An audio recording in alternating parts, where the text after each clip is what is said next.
Right. Before I actually start my presentation, what I'm going to do is get a sense for where you are all from. Get a little bit of sense for your background. Right? Right. Raise your hand if you were not supposed to have actually made it to school. If you were not supposed to have gone to school at all. Raise your hand. And I'm playing this game as well. Alright. So I'm the only one. Okay.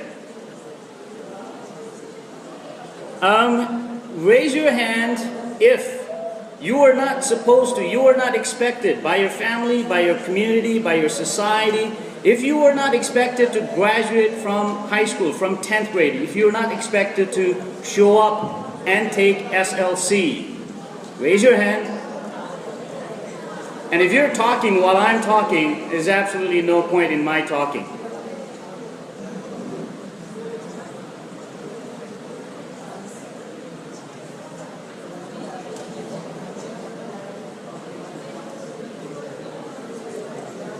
Right. I can still hear murmurings. And really, I'm not here because I'm getting paid. I'm not here because I stand to get something out of this. I'm not here because I stand to make something out of this. I'm here because I believe that I've got something to give you. But if you're going to talk amongst yourselves, if that is what you feel is more important, really, I might as well just walk out and go home. I've got better things to do, really. Right. That did the job. Excellent. Okay, on to the question. How many of you were not expected to finish 10th grade? How many of you were not expected to show up for SLC and graduate? Hands up. All right, so just me. How many of you are not expected to continue with your academic career? Like, you're not expected by your parents, by your community, by your cousins, relatives, your society, you're not expected to go on and study do your bachelor's degree. Hands up. After you finish A-levels, there's no expectations for you to continue on. Hands up. Right. So it looks like, in the way my life unfolded in Nepal, I was very, very different from pretty much every single one of you.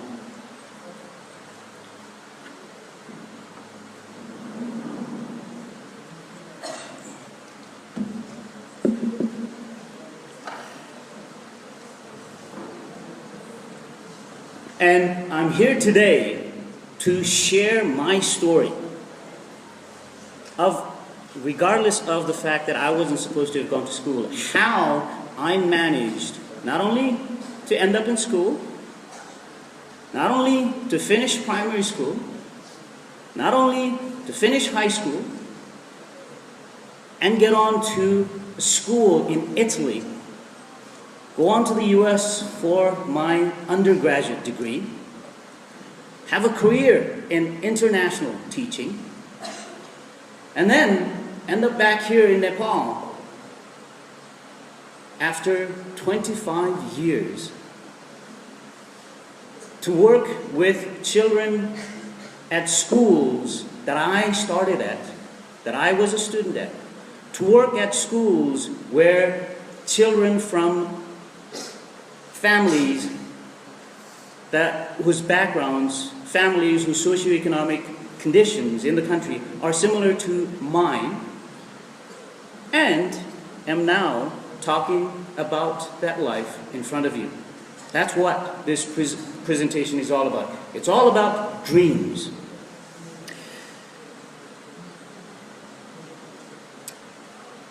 I'm from the district of Mustang. How many of you, raise your hand if you know where Mustang is. How many of you know where Mustang is? Right, okay. Let's see. All right, that's a fair number, pretty big number. What do you know about Mustang? Someone, raise your, yeah, way at the back. What do you know about Mustang?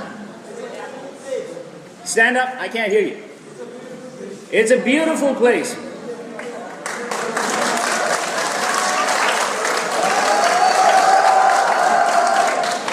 If I had chocolate, I would give you chocolate, but I don't.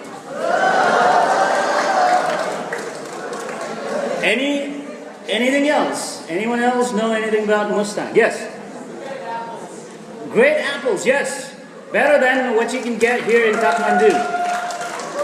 Definitely. Definitely. Right. Go ahead then. Right. So for those of you who haven't been, for those of you who don't know where Mustang is, it's that little area inside the blue circle.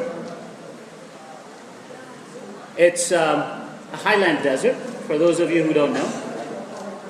It's beyond the mountains.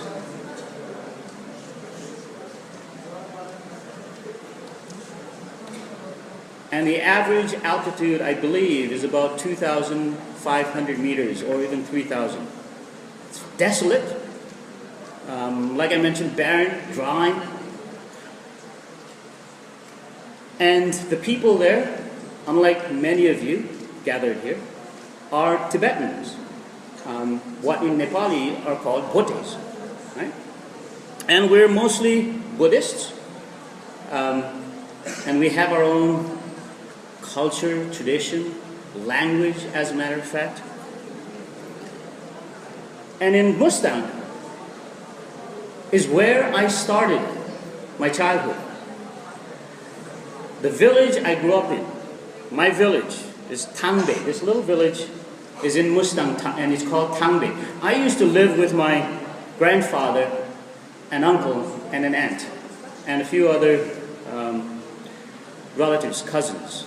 And at the time, in Mustang, in Tangbe rather, there were no schools. No one went to school. Not my parents, not my grandparents, hardly any of my cousins. I didn't.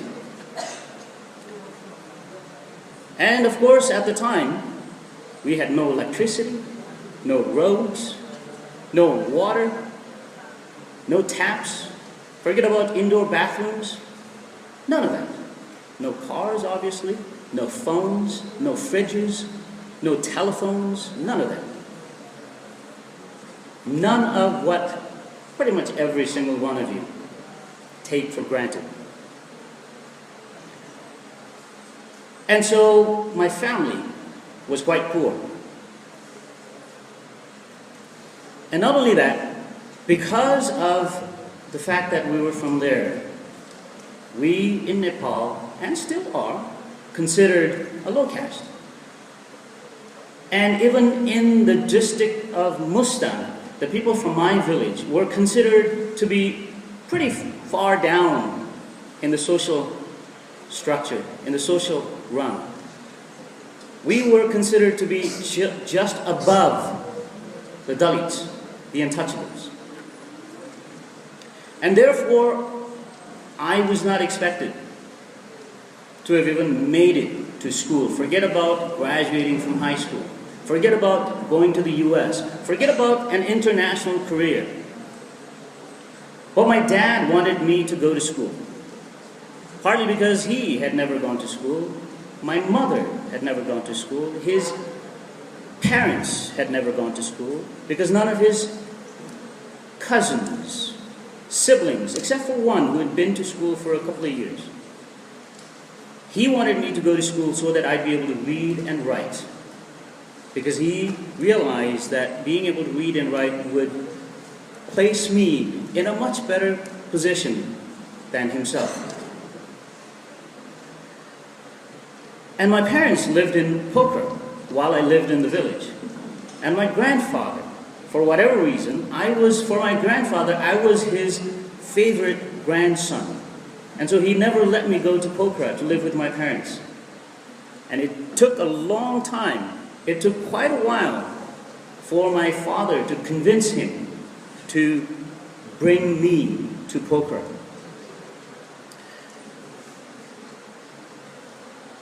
And so he did. He ultimately took me to Pokhara, and this is where we used to live, in a room on the second floor of this building. One single rented room. And we were 5 of us, 3 brothers and my parents. And of course, the room was the bedroom, and our kitchen was at the back in the veranda. And of course, as you can tell, the house is pretty old. The veranda was not really good. So when it rained, water would seep down the side of the house and onto the veranda. And so we would always have to run over to the veranda when it rained to remove the potteries, the utensils, and stack them up, to arrange them in such a way that minimum of them got wet or got swept by the water down below. And the room was so small that at night, my grandfather and I would sleep in the pavement down at the bottom. Of course, at the time, I didn't know we didn't have enough room. I thought it was cool because I got to sleep with my grandfather, and we were sleeping out in the open. And also, at the time, of course, I attended public schools, government schools. But we kept moving from one house, from one rented living arrangement to another. And with movement in living arrangement, accommodation, I also moved school. And I ended up at this school. And this is the 3rd school I went to. And something happened here that would basically change the course of my life. What do you notice about this school? Shout out loud, come on. Shout it out. What do you notice? How does it compare to Little Angels?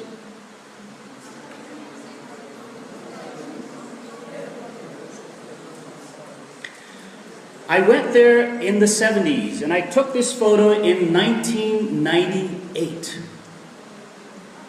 Not much had changed. And this is exactly how it looked when I was a student. What happened here was a teacher of mine noticed, realized, recognized my potential. And he took my dad aside and told him, "Look, your child has potential. But if you leave him at government schools, nothing will become of it. Take him to Kathmandu and put him in a good school, a good private school." My dad didn't know anything about education, like I mentioned. He'd never been to school. But he took his advice, my dad took my teacher's advice, and brought me to Kathmandu. And asked around. Oh, incidentally, this is what a government school, the inside of a government school looks like. And I've been told, Prawat sir tells me that a number of you went down to a Chepang village recently and worked with a school there. And I'm sure you recognize this.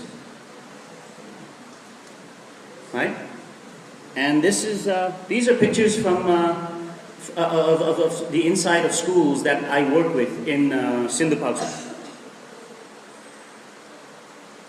So my dad took me to Kathmandu.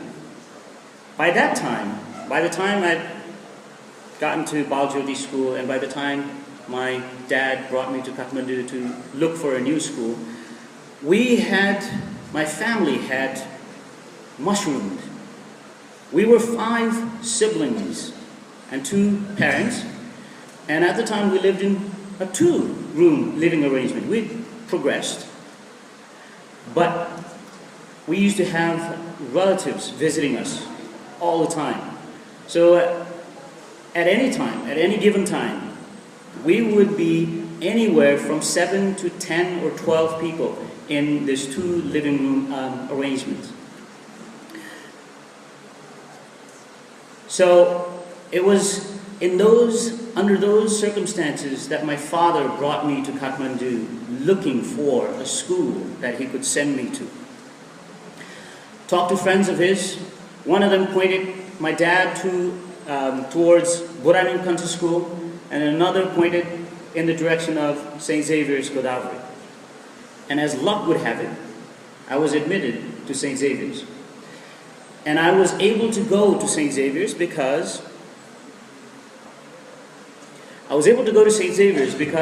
St. Xavier's is partially subsidized by Society of Jesus. So my parents could afford to send me there because it was so cheap. And it was there that I began receiving inspiration from things and people that I probably wouldn't have had I not ended up at St. Xavier's. Had I stayed on at the government school, I probably wouldn't have had the inspirations that I got as a student there. The first inspiration was kids, graduates of St. Xavier's School that visited the school and who a father, 5th grade Father Downing, would bring to the class to speak to us. These graduates would talk to us, tell us about their experiences in the U.S. These were students, either students in the U.S. or students who had graduated from schools in the U.S. And at one point in 5th grade, after I'd heard their stories again and again from a number of them, it was then that I decided, that I made 2 decisions. That I first dreamt the impossible dream. The first one was to go to the United States of America for tertiary education. And then the second dream was to help, after my degree, after my education, to come back to Nepal and help children born into the kind of background that I was born into. It was an impossible dream. It was a near impossible dream because my society, our Nepalese society, told me that I couldn't do it, told me that I wasn't worthy of such accomplishments, that I wasn't capable of such accomplishments. But to achieve my dream, I studied hard. And getting at St. Xavier's Godavari, I was also lucky in that it had a library. And my second source of inspiration were those books. First, for graduates of St. Xavier's. Second, these books that I devoured voraciously. At home, I had no role model. In my community, I had no role model. So it was just natural that I sought inspiration from others and other things. And as a matter of fact, throughout my time in school at St. Xavier's, my dad wanted me to quit. And he wanted me to start working. Because like the rest of the society, like the people in the society of Nepal, he also didn't believe that I could amount to much by studying, by staying on in school, by going to college, because the society told him and me and the people of our community and the people of Mustam that we would amount to nothing because we didn't have connections. We didn't have money. But I refused. And I continued to take and get inspiration from teachers, North American teachers. Teachers such as Father Downing in 5th grade, Brother Joe Sheehan, David Beeston, Rick Horace, all North American teachers, and especially Brother Paul Galantovich, who used to be my 9th grade science teacher. He was such an inspiration, as a matter of fact, that he got me interested in chemistry. And when I went to the US, I majored in chemistry and became a chemistry teacher. These teachers inspired me to think of different worlds, different countries, different cultures. I'll never forget my Canadian teacher, David Beeston, for instance, describing winter in Canada, telling us, in Canada, everything is white.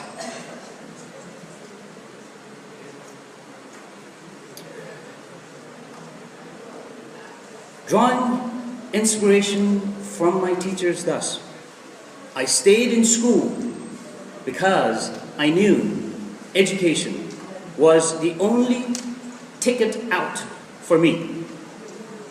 The only ticket out of a life that I'd been born into in Nepal. So when I was in 11th grade as a matter of fact, I applied for a UWC scholarship.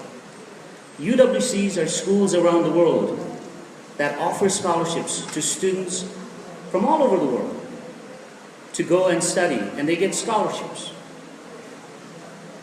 And luckily for me, I was offered one of those scholarships, and I got to go to the United World College of Italy. Right. And later on, after I'm done with my presentation, we'll talk a little more about UWCs. And as a matter of fact,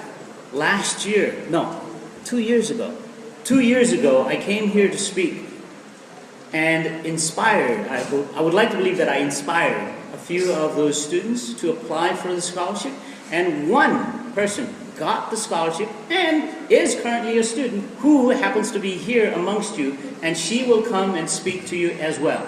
Okay? So I'll wait off on telling you too much about UWC scholarships. So I ended up at the United World College of the Adriatic in Italy, and I had a full scholarship, a full ride. I even got a ticket and pocket money and everything else. There, I had a completely different academic experience. There, I had a completely different cultural experience. There, I got to study with students from over 65 different countries. I got to learn their cultures, their backgrounds, their languages. And in the classrooms, the teachers there attempted to impart knowledge, understanding, and skills, as opposed to getting me to learn to memorize just a series of facts and figures. I learned about countries that I'd never heard about. Learned about cultural practices that I'd no idea about. At the time, unlike you guys, when I grew up in Nepal, we didn't have TV, right? So we didn't have all of these satellite channels to get information about other cultures and countries. And one of the most important things I discovered during my time at the UWC was this: humans are more alike than different. And that experience, those 2 years in Italy, fueled my interest in people, their cultures, and the world at large. I was very much intrigued by the world, its people, and its people. And finally, still holding on to the dream of going to the US for further studies, when I was in Italy during my second year, I finally got admission to a school in Iowa, in the middle of nowhere in the US, Grinnell College. And not unlike at the school in Italy, I learned again a great deal about the culture, the American culture, the American people, and others. There were other international students at the college. And by the time I was about to graduate from Grinnell, I had traveled to about half a dozen countries. I had studied in 4 different countries: Nepal, Italy, US, and the UK. I'd spent 6 months in the UK. And spring of 1994, about to graduate from Grinnell, I was, by that time, though I'd always told myself I would come to Nepal, I wasn't ready to come back to Nepal yet. I had yet another dream. And I distinctly remember sharing that dream with a friend of mine one late afternoon, sitting around having, I think, ice cream on a mound, watching the sunset. My friend, Aubrey, asked me, "So, what are you going to do after you graduate? What do you want to do?" And I distinctly remember telling her, "I want to go see the world." But I had no idea how I was going to do it. I had no clue how I would begin on that journey, how I would begin that journey, how I would get on that journey. But again, as luck would have it, I had a job offer from my old school in Italy. And that started me on a 15+ years of international teaching and traveling experience. All of those circle countries are countries I worked at, 9 different countries. And I traveled to about 3 dozen different countries. I think I lived in about 14 different cities. I might have had something like 27 residential addresses in those years. And I also did some amazing stuff, like going on a wildlife safari in Nepal, in Zambia, Malawi, and Tanzania. I went skiing in Norway, the United States, and Georgia. How many of you know where Georgia is? All right, 1 person. There's got to be more than that. 2, right, okay. And I went scuba diving in the Philippines and Zanzibar. Went hot air ballooning in Australia and swimming with the dolphins, with wild dolphins off the coast of Zanzibar. I learned to dance salsa, merengue. I learned to play the didgeridoo and ultimate frisbee. All the while, I was dreaming of returning to Nepal. In March 2013, after having been gone from Nepal 25 years, I decided it was time to return. At the time, I was teaching in Qatar, a little country in the Gulf. I'm sure most of you know or have heard of Qatar. Anyone here who has not heard of Qatar? I didn't think so. Right. So March 2013, I decided at the end of that academic year, which would have been June, to return to Nepal for good. But Unfortunately, I would take a small detour. On May 1st, 2013, I would be thrown in jail in Qatar for allegedly insulting Islam. On the 8th day of my incarceration, friends of mine around the world discovered my incarceration. They ran a massive international campaign, a massive Free Dorje Gurung campaign. And on the 4th day, the campaign had gotten so big that someone in the Qatari authority decided to just let me go. On May...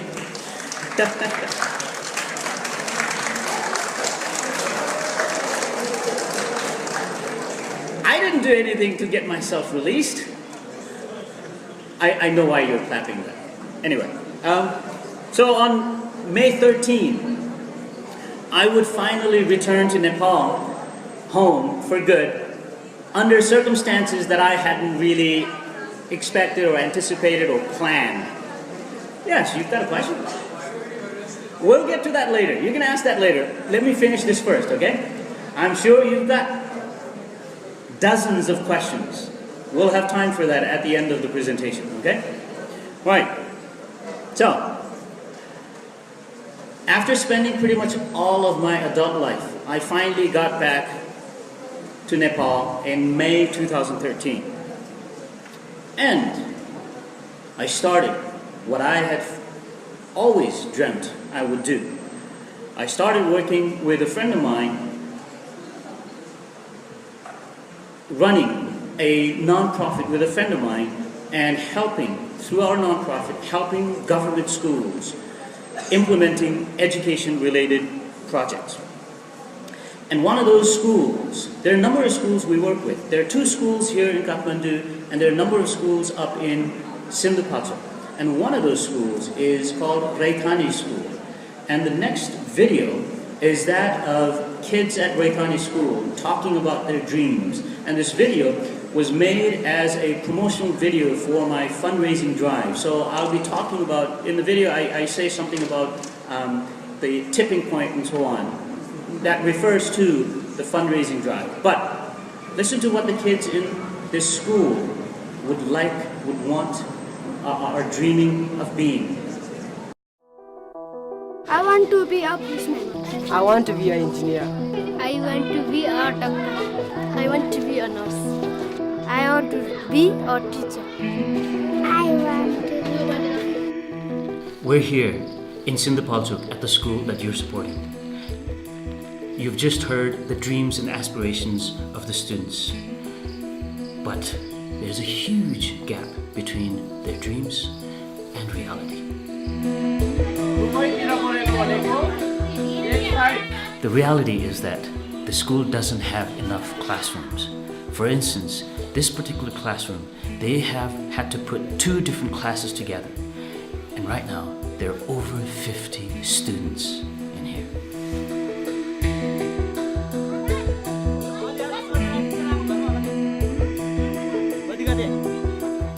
The other issue, the other challenge here is the quality of teaching.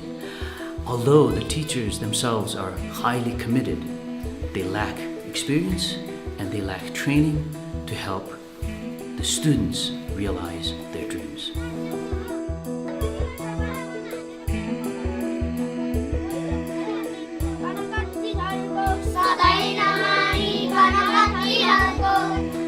I'm incredibly grateful for the support that you provided me thus far.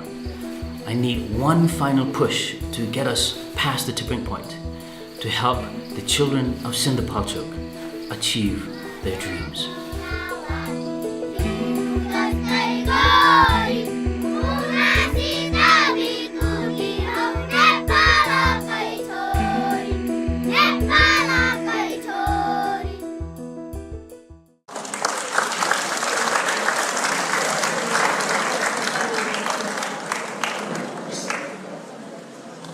In coming back to Nepal to fulfill this dream that I had as a 5th grader. While living a dream, I have yet another dream. I nurture yet another dream. And that dream is of providing the kind of opportunities that I had to the next generation of Nepalese, students such as these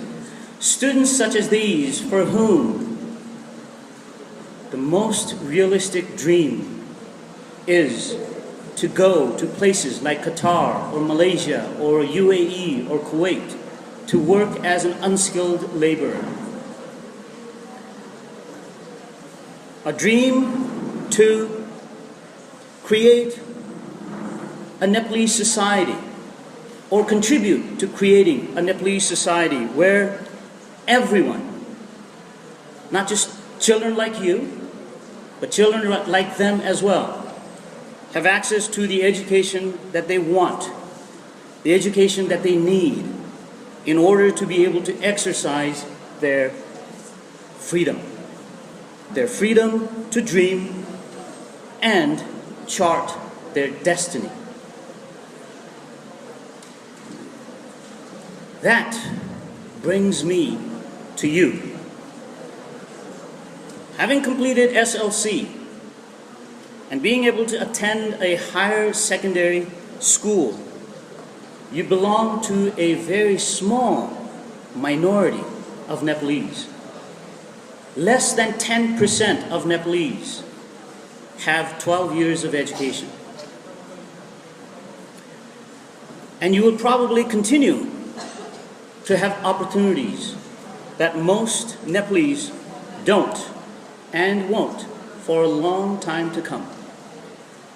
Most of you, for instance, will probably continue on with your studies, continue on with your academic career, get advanced degrees, and possibly, or most likely, hold important and influential positions in the society. The network, the connections you have established and will invariably continue to establish will give you opportunities and power that most other Nepalese won't have and probably will not have for a long time to come. How you use that power, how you use those connections will be entirely up to you.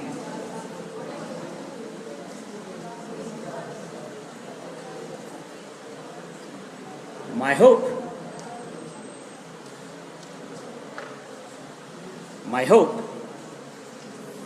is that you will use it to make your life meaningful, just as I have tried and continue to try to do.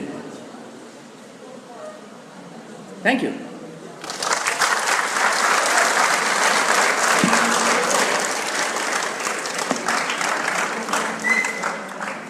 Questions? Actually, you know what? I'm going to